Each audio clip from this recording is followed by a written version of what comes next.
നമുക്ക് പാലക്കാടേക്ക് ഒന്ന് പോകണം. പാലക്കാട് നഗരസഭാ ചെയർമാൻ സ്ഥാനാർത്ഥിയായി പി സ്മിതേഷും വൈസ് ചെയർപേഴ്സൺ സ്ഥാനാർത്ഥിയായ ടി ബേബിയും മത്സരിക്കും. പാർലമെന്ററി പാർട്ടി യോഗത്തിന് ശേഷമായിരുന്നു പ്രഖ്യാപനം.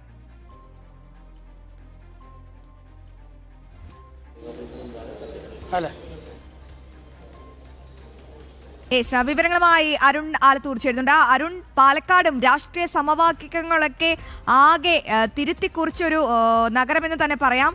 അവിടെ നഗരസഭാ ചെയർമാൻ സ്ഥാനാർത്ഥിയായി പി സ്മിതേഷും വൈസ് ചെയർപേഴ്സൺ സ്ഥാനാർത്ഥിയായി ടി ബേബിയുമാണ് മത്സരിക്കുക. എപ്പോഴാകും മത്സരം? എപ്പോഴാകും അവിടെ തെരഞ്ഞെടുപ്പ് നടപടികൾ പുരോഗമിക്കുക?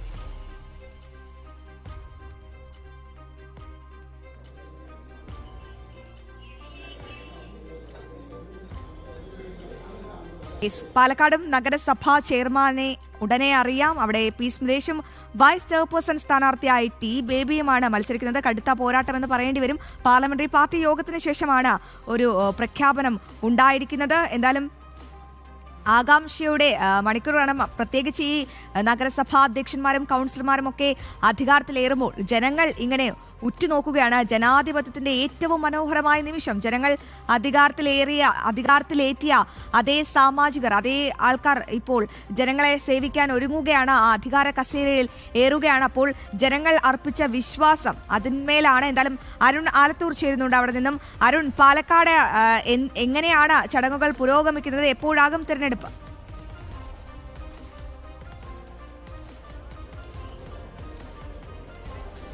പാലക്കാട് ഇപ്പോൾ തെരഞ്ഞെടുപ്പ് നടപടിക്രമങ്ങളൊക്കെ പുരോഗമിച്ചുകൊണ്ടിരിക്കുകയാണ്. ഏതാനും നിമിഷങ്ങൾക്കകം തന്നെ തെരഞ്ഞെടുപ്പ് ആരംഭിക്കും എന്നുള്ളതാണ്. ഏതായാലും പാലക്കാട് നഗരസഭയിൽ ഇന്നിപ്പോൾ രാവിലെ ആദ്യം നടക്കുന്നത് നഗരസഭ ചെയർമാൻ സ്ഥാനത്തേക്കുള്ള മത്സരമാണ്. അതിനുശേഷം ഉച്ചതിരിഞ്ഞാണ് 2:30 വൈസ് ചെയർപേഴ്സൺ സ്ഥാനത്തേക്കുള്ള തെരഞ്ഞെടുപ്പ് നടക്കുക എന്നുള്ളതാണ്. ഏതായാലും ഇപ്പോൾ ഈ നഗരസഭ ചെയർമാൻ സ്ഥാനത്തേക്ക് BJP സ്ഥാനാർത്ഥിയായിട്ട് മത്സരിക്കുന്നത് പി സ്മിതേഷാണ്. അദ്ദേഹം BJPയുടെ ജില്ലാ ജനറൽ സെക്രട്ടറിയാണ്. മാത്രമല്ല 4 തവണ നഗരസഭയിലെ കൗൺസിലറാണ്. വിവിധ ചുമതലകൾ വഹിച്ചിട്ടുള്ള വ്യക്തിയാണ്.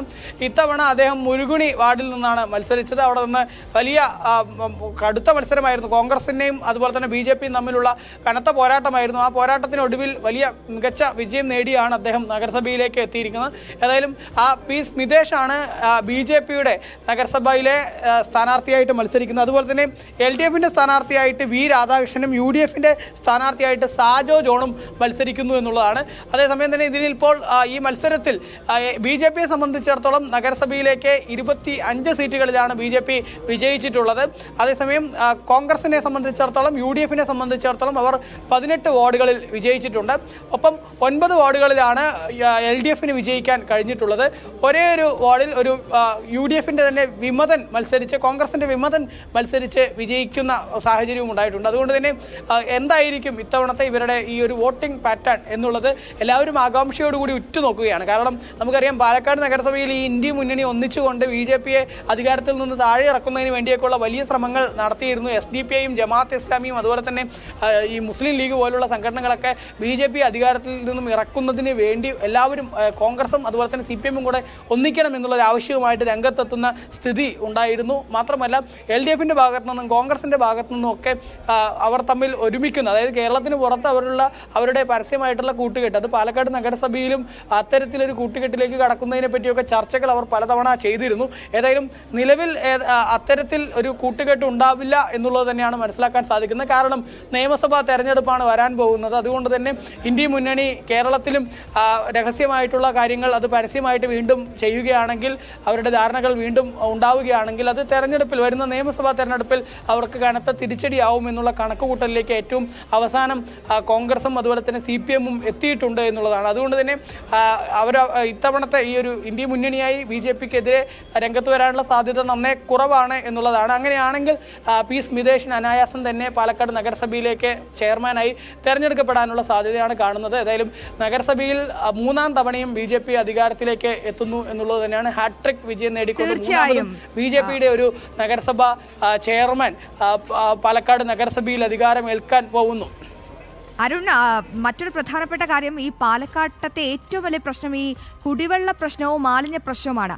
അതൊക്കെ മാറ്റിമറിക്കാൻ ഈ പുതിയ ഭരണസമിതിക്കാകുമെന്ന് നമുക്ക് ഉറപ്പ് നൽകിയിട്ടുണ്ട്. അതുമായി ബന്ധപ്പെട്ട വിവരങ്ങൾ എന്താണ്? പാലക്കാടിന്റെ മുഖം ഇനി എങ്ങനെ മാറ്റിമറിക്കാനാണ് BJP ലക്ഷ്യമിടുന്നത്?